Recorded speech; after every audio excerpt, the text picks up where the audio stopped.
Okay, so the first thing you're going to do is start out with your little 3x3 piece of paper. Mine's much smaller because I'm making a smaller one. That is a perfect square.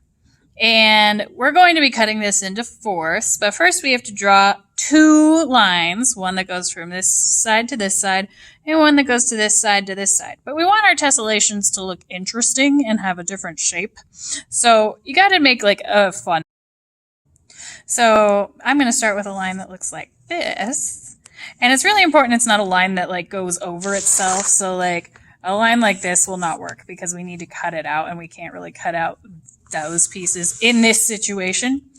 So like keep it simple. Like lines such as like this are totally fine. This is fine.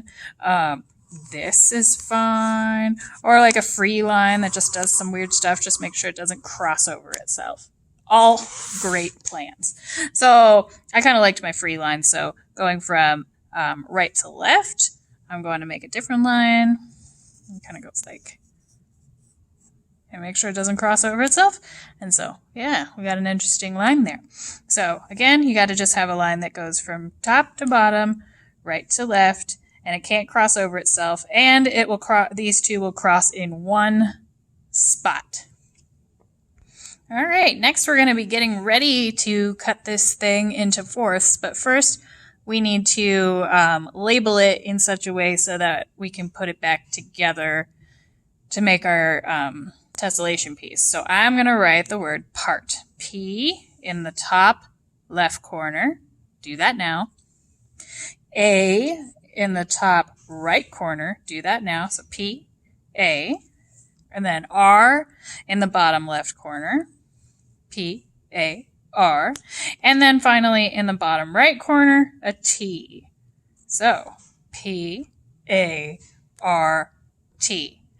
Check somebody sitting next to you to make sure they're doing it right, and have them check to make sure you did it right. P, A, R, T. Part. All right, now it's time to cut along these lines. So what you will be doing, you're first going to cut it in half along your first line to divide the P and the A, and then you're going to cut these two pieces in half. So with my thumb up and small little cuts, I'm going to cut this guy in half along the line I drew. So right there, and I turn it, and I cut the rest of the way up, so now I have two pieces. Make sure people near you are doing this correctly, and you have two pieces. Okay, next we're going to cut the PR part piece. So just cutting along that line I drew, or we're just cutting this into two pieces along the line I drew.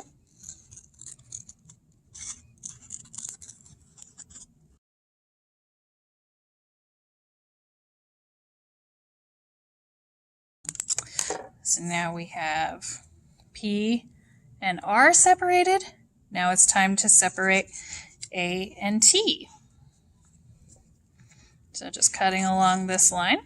So we're just doing one line, cutting. All right. And I'll check your friends, make sure they're doing all right. They should have four pieces, P, A, R, T, separated. Now it's time to turn this guy inside out. So what we're going to be doing is spelling out the word trap, and we're having the letters in the middle. So I'm going to put my T first, get that guy down, and then R. So we're going to put the R next to the T, just like this, T, R. And then A is going to go right underneath the T, just like that, T, R, A. And then the P will go between the R and the A, and we're spelling out trap. So that's how you make your tessellation piece. So check your friends, make sure they're doing all right, and have them check you to make sure you're doing all right, because we're going to be taping this together, and there is a very special way to do that. All right, so I'm going to get a little piece of my masking tape, and first I'm going to just press it on there. And then I'm going to turn it over because I want my pieces to be perfectly lined up together. Otherwise, this tessellation piece won't work when I'm trying to trace my tessellation. So So I got that guy together. And that's why we use masking tape, because it tends to not be as sticky. And it helps align things a little better. Yeah, that guy was kind of in the way, so. So you got to make sure that there's just like no little voids of tape anywhere. You just got to get nice and in there. And then make sure it's like a straight line from top to bottom and from left to right. And if that looks good, say, then you can put your other piece of tape so you have like a little tape sandwich.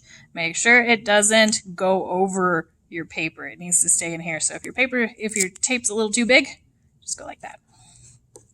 And set that one aside or give it to a friend. All right.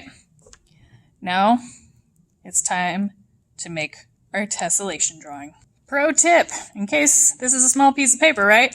In case you may lose it, make sure you first write your name on it. And then in your sketchbook, trace the darn thing. That way, if you need it later, and you lose it, you'll have an extra piece in here to cut out of your sketchbook.